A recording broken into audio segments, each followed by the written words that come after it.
is 5.26 doctors for 10,000 patients, which makes Bangladesh one of the least accessible healthcare systems in all of South Asia.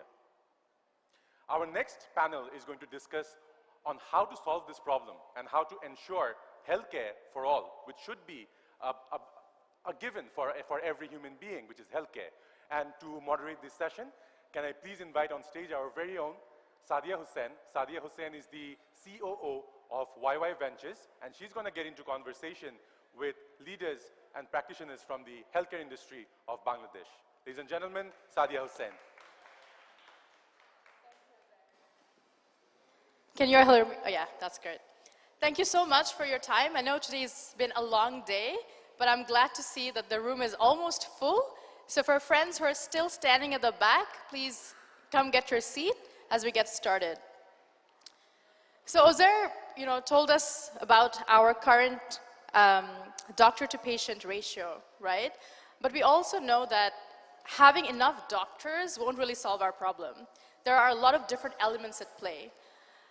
Starting from health technicians to infrastructure to health financing, there are many elements that need to work together for us to ensure universal health coverage. And to talk about these hard questions, I want to invite on stage our guest speakers for today. Please welcome Moin Chaudhary, the Managing Director of Grameen Kalyan, to join us. Yes, that will be nice. As well as Silvana Q. Sinha, the founder, chair, and CEO of Prava Health. Please join us.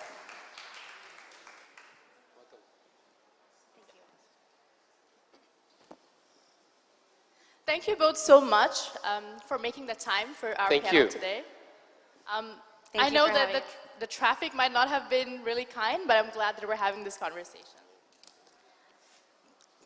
Universal health care can mean different things to different people, right? Especially when we're coming from different sectors or different lines of work. My question to you both is, what does healthcare for all mean to you? Moin bhai, let's start with you. Thank you. I must say that there are 5 basic needs for, I think this is something I'm talking for the youth who are sitting here. Like, we have 5 basic needs. Healthcare is one of those. So in one word, it should be for everyone. But let me quote something from a person that I really like to read his articles. He's from Harvard Medical School, named Donald Berwick. I don't know if you have heard his name, but he writes all beautiful articles on day-to-day life. So when we were totally in dark about COVID, back in 2020, in July 20, he wrote an article that was Right to Healthcare.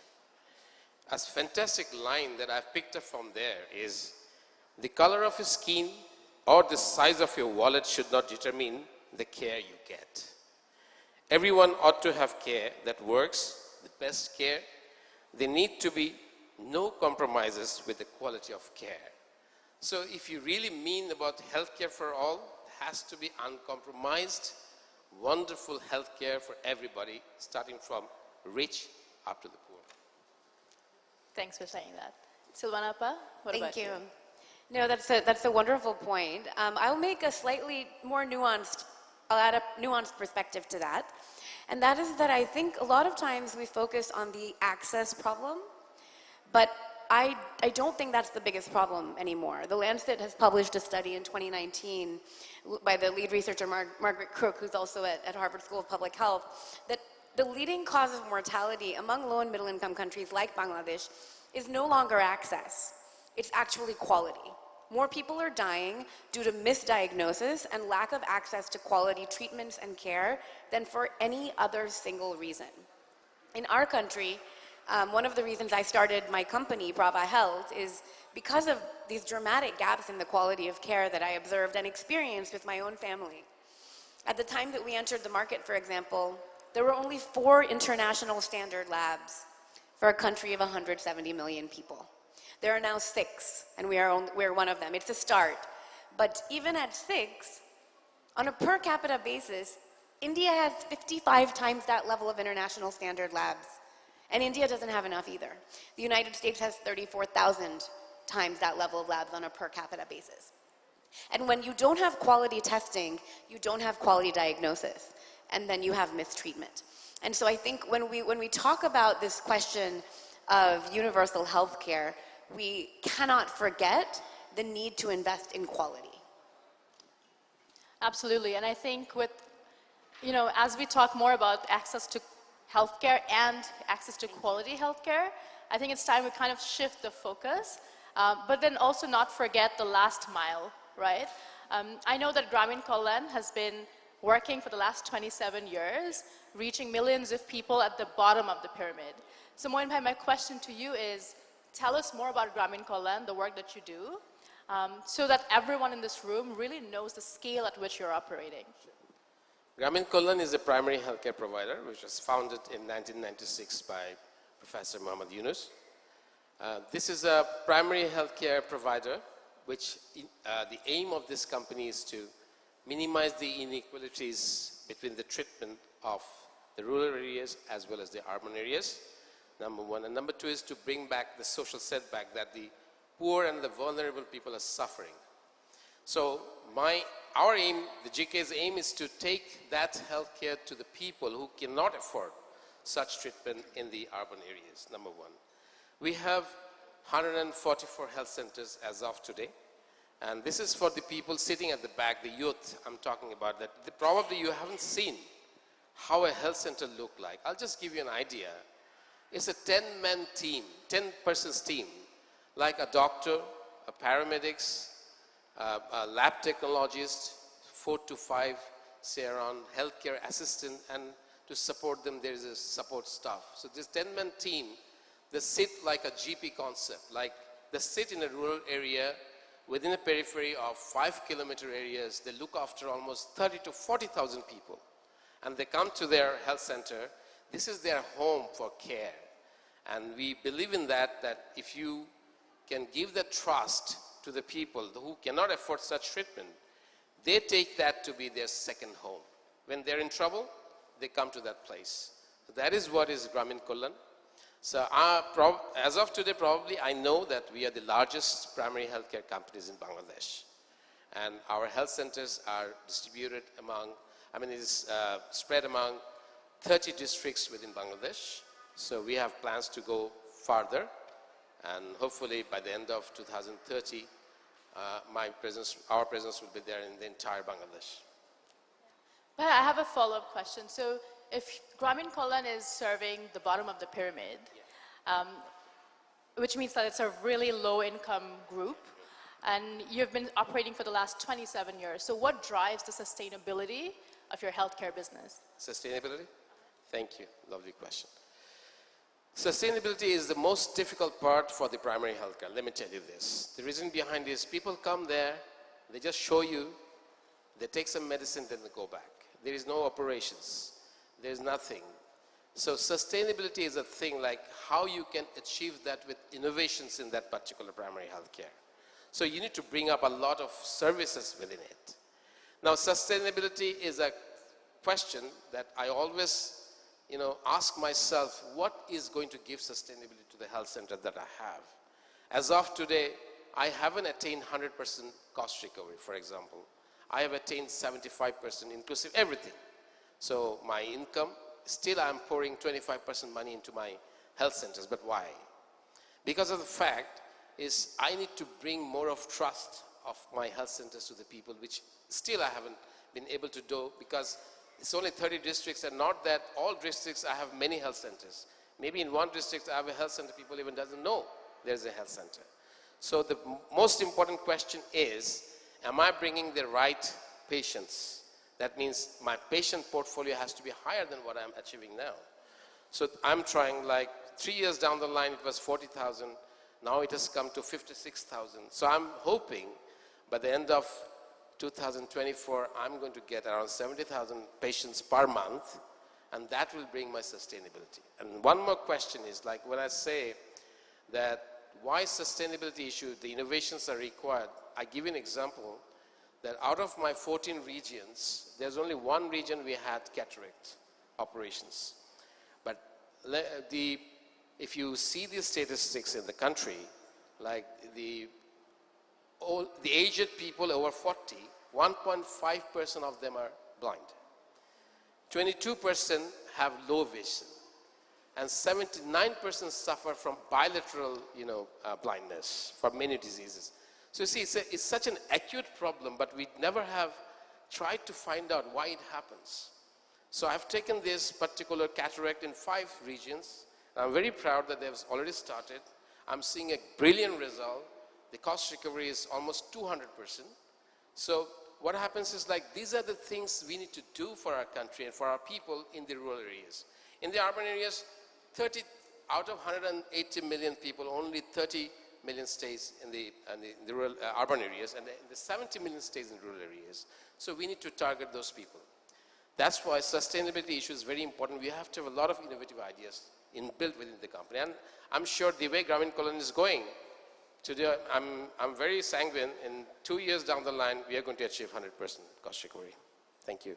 And we wish you the best. Silvanapa, my question to you, but before I ask you my question, I just want to kind of take a moment to also celebrate Prava.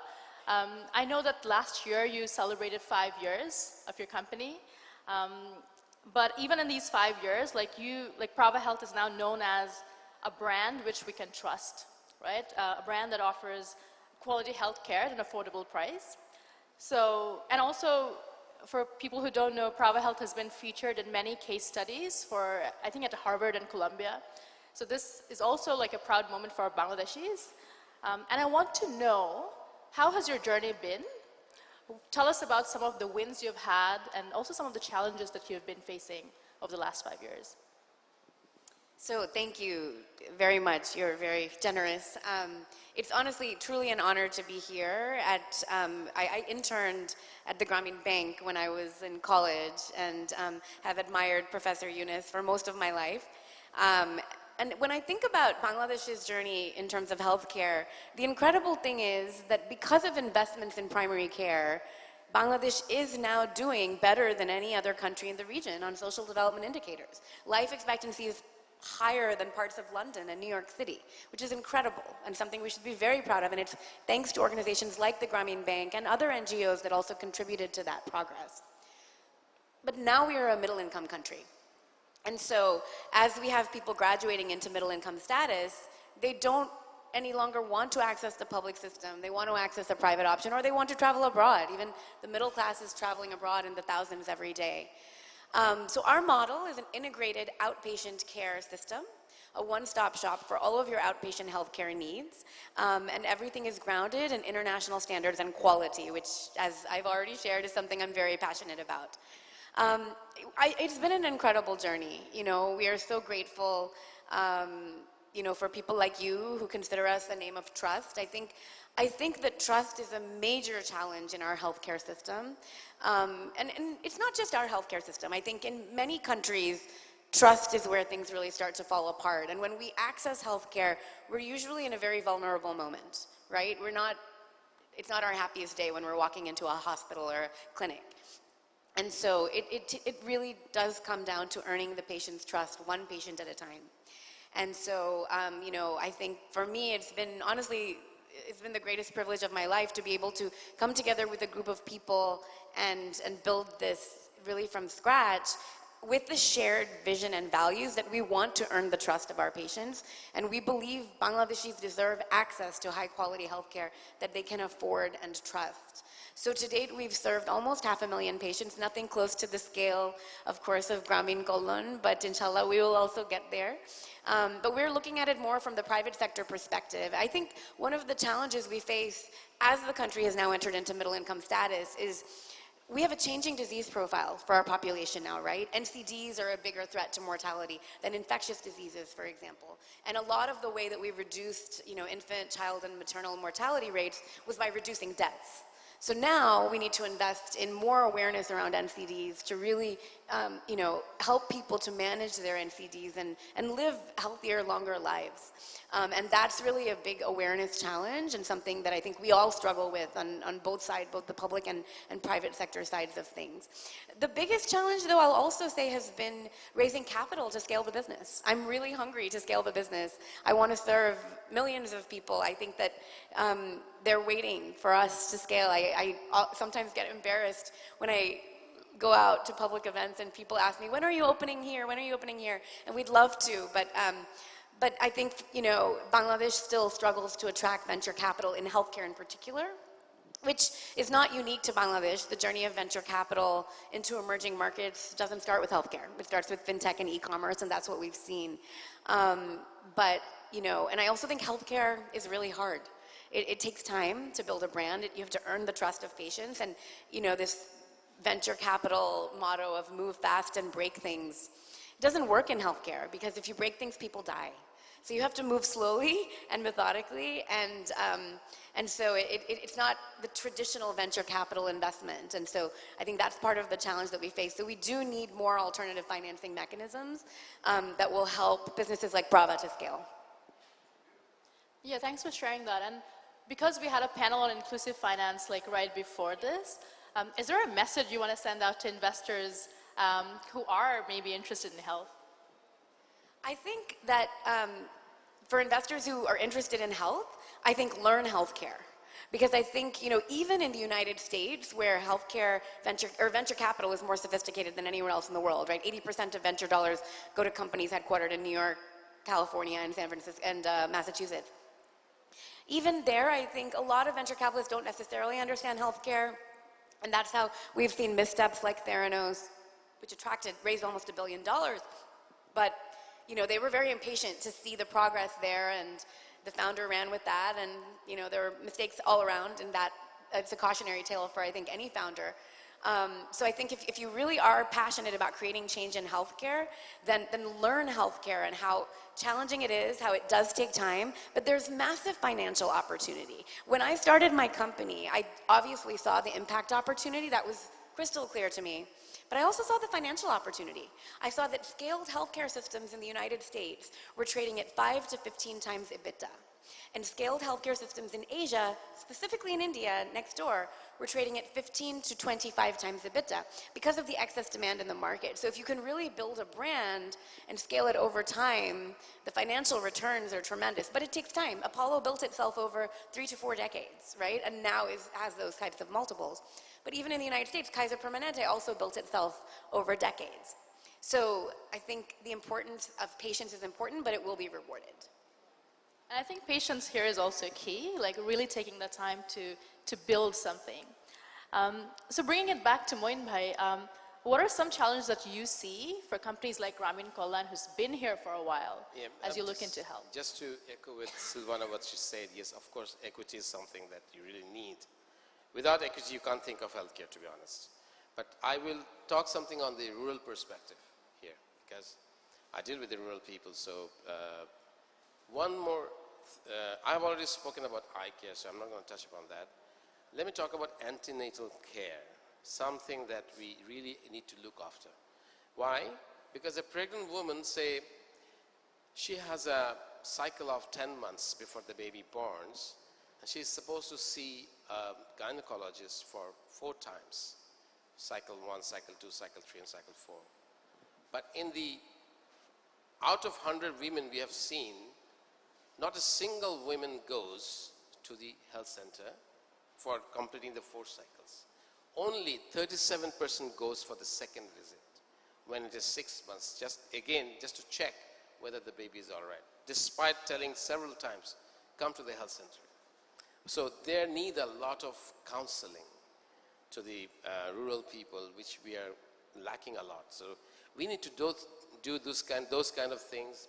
Maybe Prava can also help, like how to do the counseling, the training. Let's talk actually. Yes, yeah, exactly. Number one.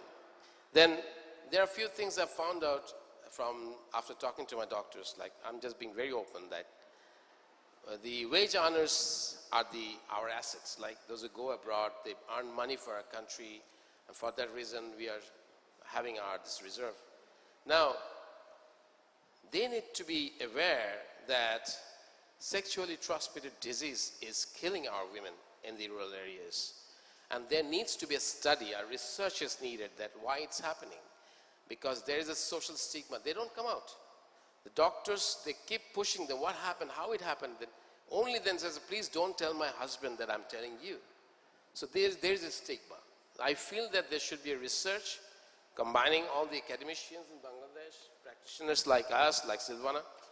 So if we can create a group and understand why it is happening in our country, because this is going big. And then we can go for counseling sessions. We can arrange a session with the poor people, call them, and even their husbands together, then make them aware that this is something we should not be doing. This is one thing. Another very important aspect, I don't know, out of 180 million people that we have, if you have any idea that how many mental patients we have in our country, it's 20 million. And how few psychiatrists. Yes. So 20 million people in the rural areas, they tie them with a tree and they start beating them because he's mad. How crazy this can be. My point is then, do we have enough psychologists to counsel them? We don't have. So this is a big challenge for our country. Probably down the line when it goes to 30, 40 million, we can't even just, accept it. So we should have more of psychologists. We can't produce any psychologists. If you go to a hospital, in the best hospitals of the country, only one psychologist. And we have 20 million, people suffering from mental disease. So these are very big challenges to me. And one of the most important challenges that I feel when I send my people, technicians, to the rural areas, I literally struggle to train them because there are machines I send them which is very expensive. And there is something called duty of care. So if they have to take care of that, they need to understand how to take care of the machines. But this training is not available in the country. So these are a few challenges probably. I also feel that we all should come together and then, find out a solution how we can take this healthcare to a further height. Thank you. Thanks so much for sharing. I want to talk about our overall healthcare system now, right? And we all know that it needs large-scale reforms for us to really achieve universal healthcare. According to our National Healthcare Financing Strategy, 2012 to 2032, they state three main problems in the healthcare system. One is inadequate health financing. Two, inequity in health financing and utilization. And three is inefficient use of existing resources. Now, from your own perspectives, what steps should we take from our respective positions to really expedite this process? Silvana, let's start with you. Well, it's a very challenging question. I think we need to look more closely at how to create insurance mechanisms, right? In order to achieve healthcare for all, we need universal healthcare. And I think one of the challenges there is data, right? Our mortality and morbidity tables are lacking. We also don't have very many actuaries in our country who actually know how to analyze those mortality and morbidity tables. And one of the reasons that they're lacking, again, is the issue that I raised around the changing disease profiles. And so I think one of the things we need to do is really invest in data. There is a lot of data that exists. Most of it is not digital. Increasingly, more of it is.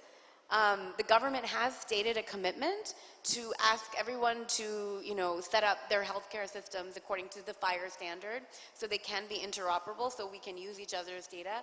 There's a lot that needs to happen, I think, for us to still get there. So all of these things require investments, and frankly, I would implore the government to exert more leadership in this regard to hold all of us accountable to the standards that we need to get us there. That's just only one piece of it, but I'll pause there and allow Moin Bhai to respond.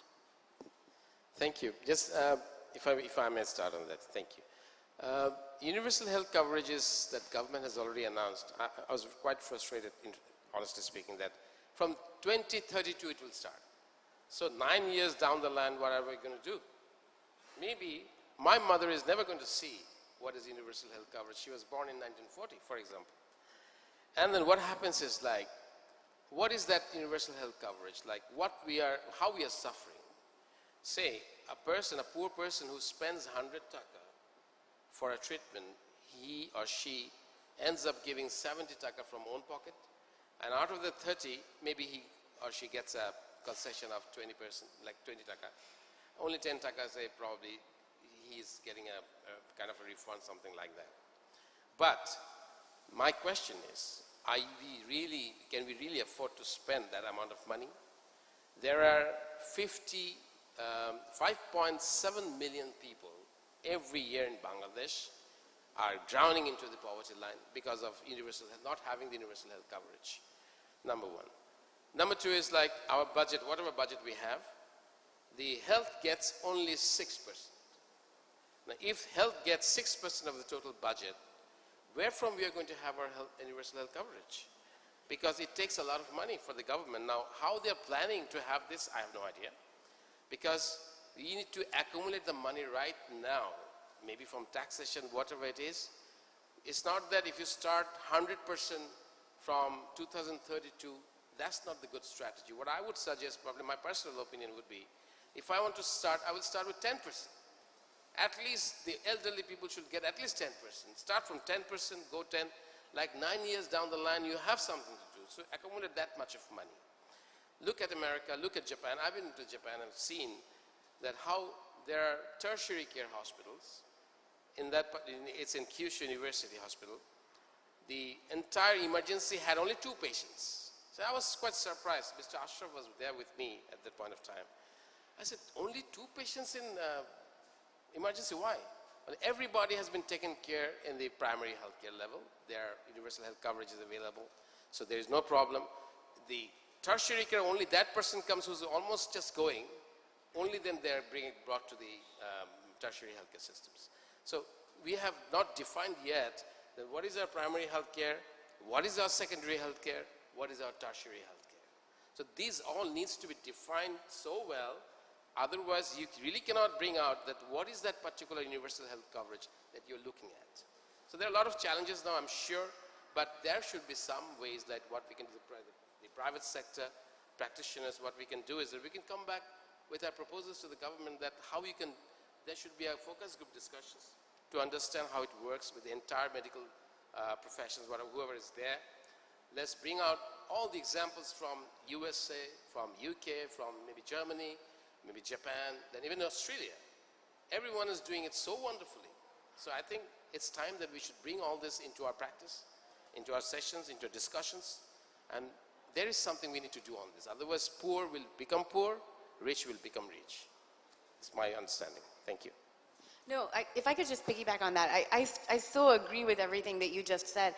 And I think on the primary care side of things, one thing our government is really excellent at is vaccinations, right?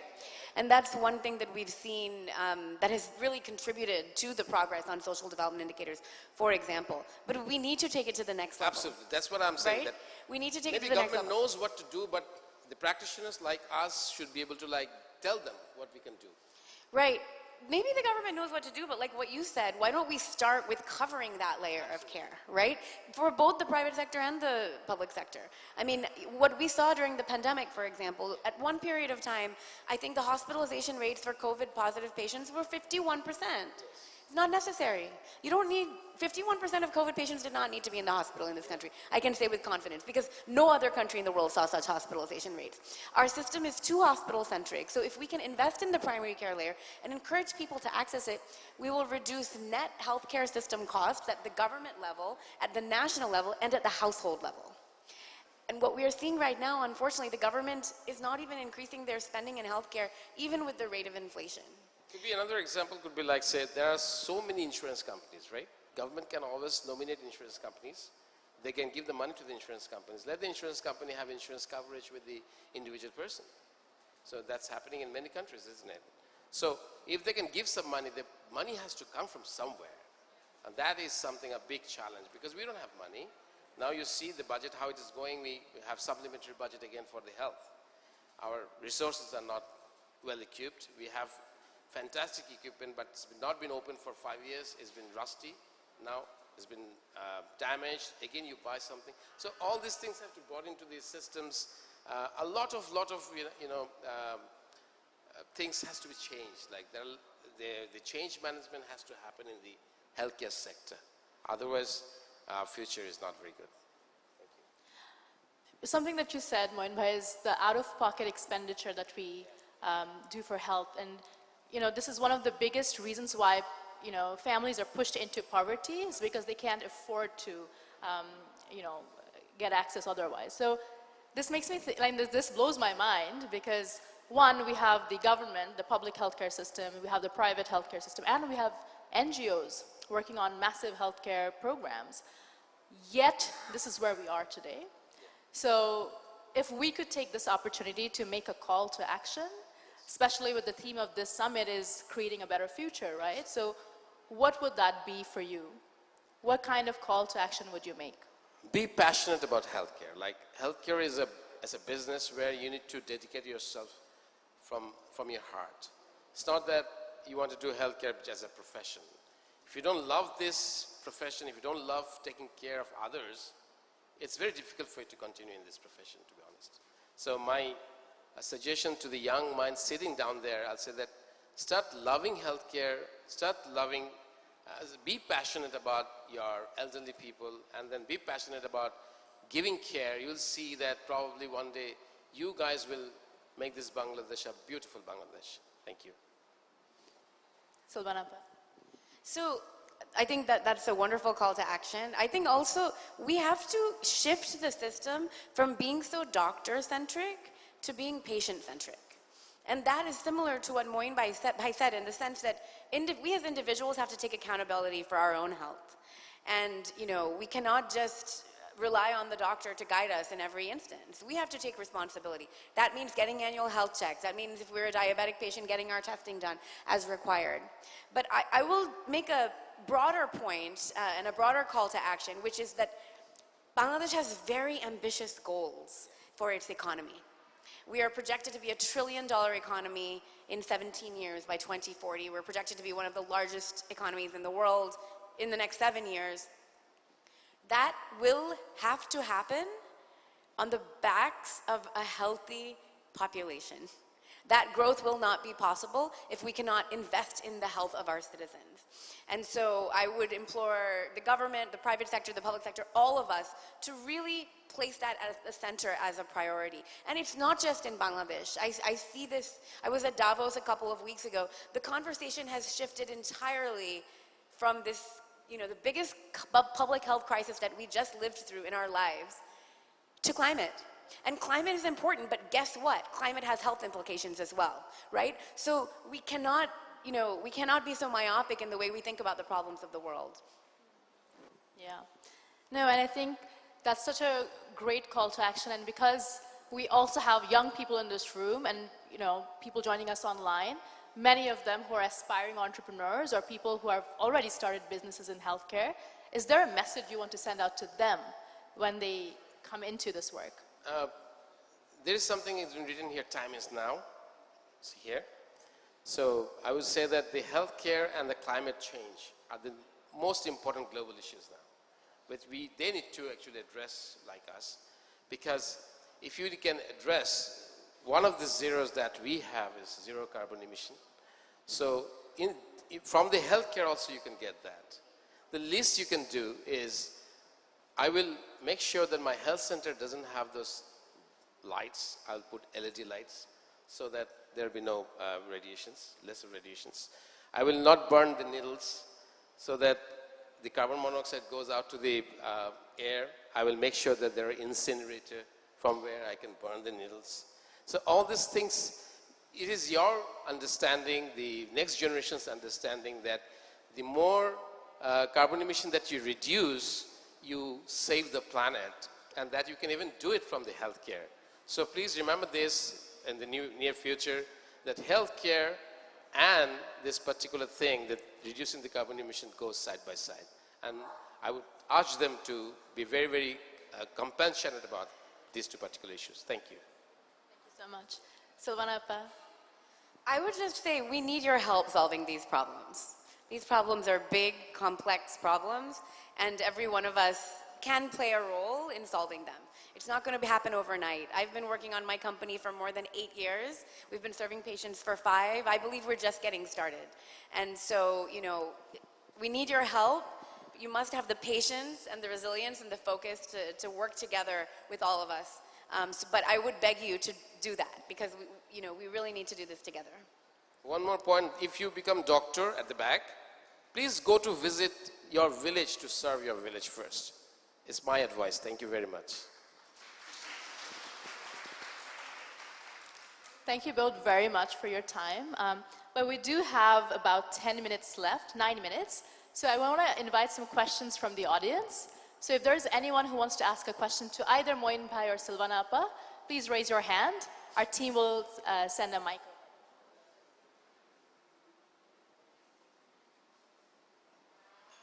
Any questions from the audience? Any question is a question. Don't worry about what kind of question you're asking. Please ask. Can we have a mic over to Mustafiz, please?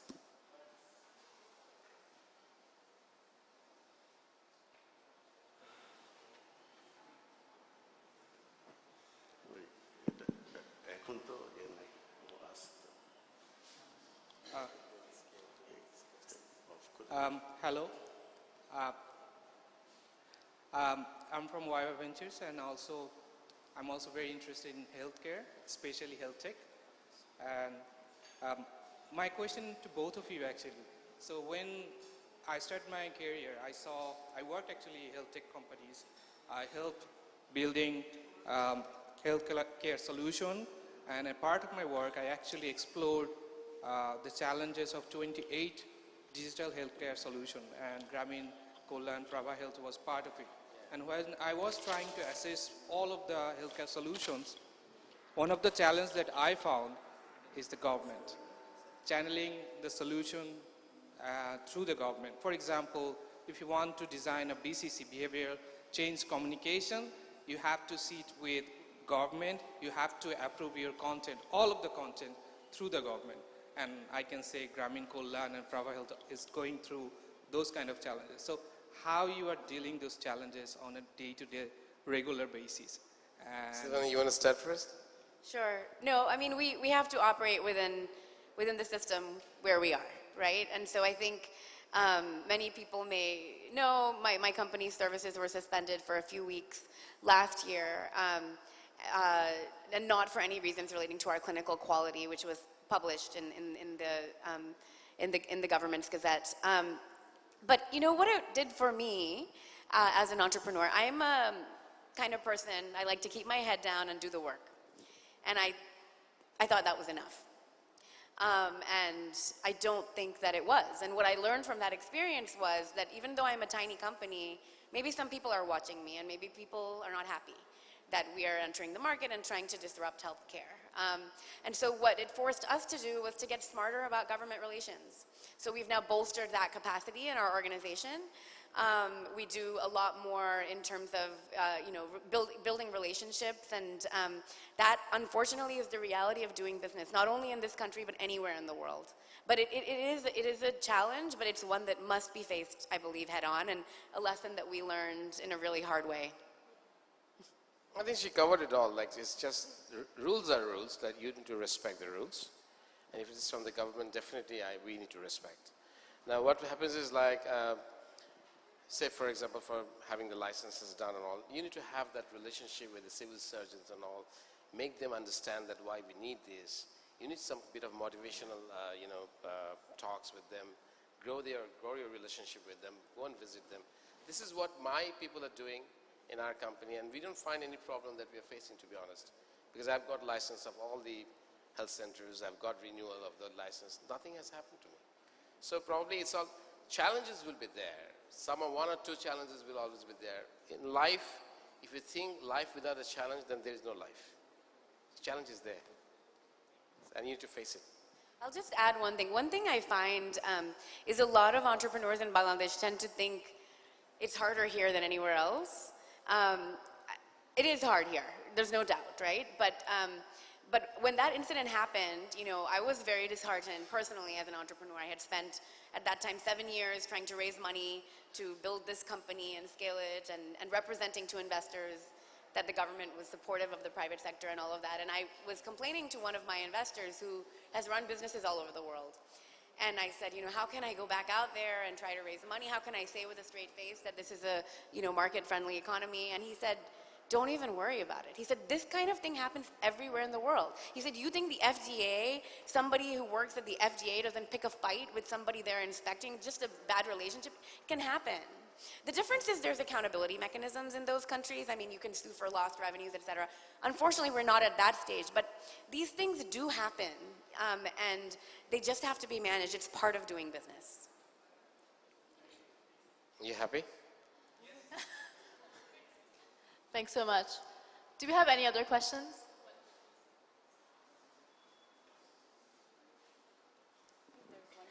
Yeah, one microphone up in the front row. Hello, sir. Hello, ma'am. I just quickly wanted to know about something that you mentioned about primary, secondary, and tertiary healthcare, and how important it is for people to be educated about this, right? To learn about this, right? How important how important it is to Absolutely. learn about this. Such a lovely question. And I definitely, we all know why it's important, because like right now we see like a lot of expert doctors holding chambers day and night to just, you know, serve people. And there are so much crowd in the hospitals, like, I don't want to name any, but you can definitely see the examples all around us. And that's definitely one of the reasons why, because people have this perception that, you know, they directly want to see the, an expert specialist before, you know, seeking advice from their nearby primary healthcare person. So they always want to go to a specialist and somebody, like, you know, they have this mindset about this, right? And as a result, we see that, you know, a lot of doctors are holding chambers like till almost 4 in the morning. I have seen it. Like, a lot of doctors do that. So I just want to know, like, how do we get out of this? Like, how do we, like, you know, what's the process to, like, get out of this? Go ahead. Thank you. Oh, I'm Karishma, by the way. I'm from Spriha, Bangladesh. It's lovely to meet you. Thank you, Karishma. Thank you for asking this question. It's all regulatory issues that is the most important aspect. See, I've just spoken about Japan because I've asked some of them that why are you not, how could you come here as a patient? He was screened at the primary level and they found out that this is the patient which should be transferred to the tertiary care. So there are 3 levels, you know that, primary, secondary, and tertiary. But in our country, what happens, we have 64 districts, we have Upojala Shastha Complex, so everything is available. It's just the regulatory issues. Again, quality of service. Now, you don't get doctors in the village. Find out how many doctors are really doing the duty or staying in Dhaka, taking a call and talking to the patient and then giving some medicines, honestly speaking. Exactly, that's what is happening. So the quality of care, you need to believe in here that I have to give quality of care. If you can ensure that from your level, and it's not only the government's job, it's also the job of the private sector.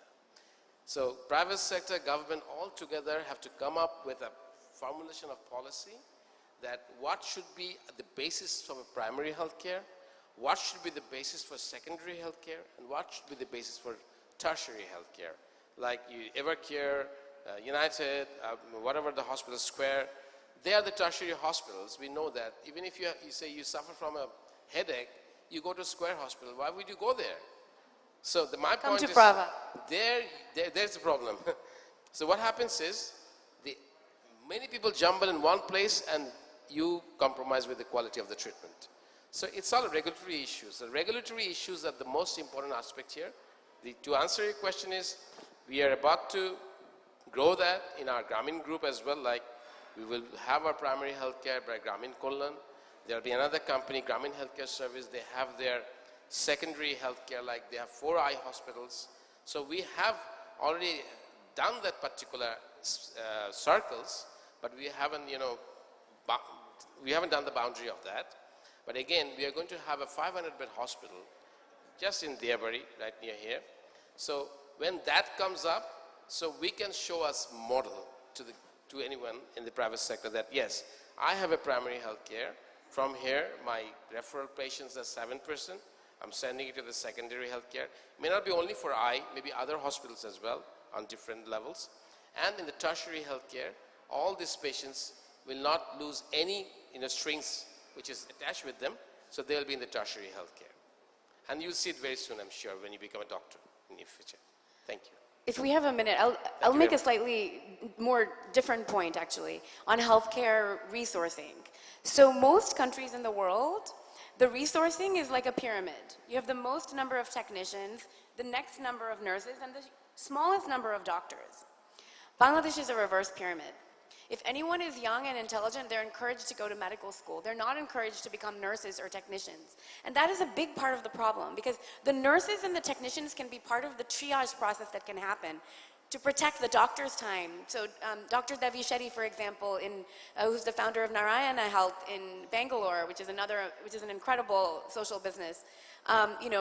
He's reduced the cost of heart surgeries by allowing the doctor to only intervene at the moment that he or she actually has to.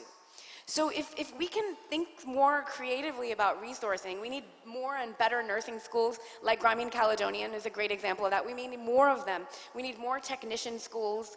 I mean, we need to encourage smart young people to go in those directions. We need to elevate the role of nursing and create a nurse practitioner layer, again, so we can improve the triage process before the patient gets to the doctor. I think that will improve our efficiency in our system dramatically.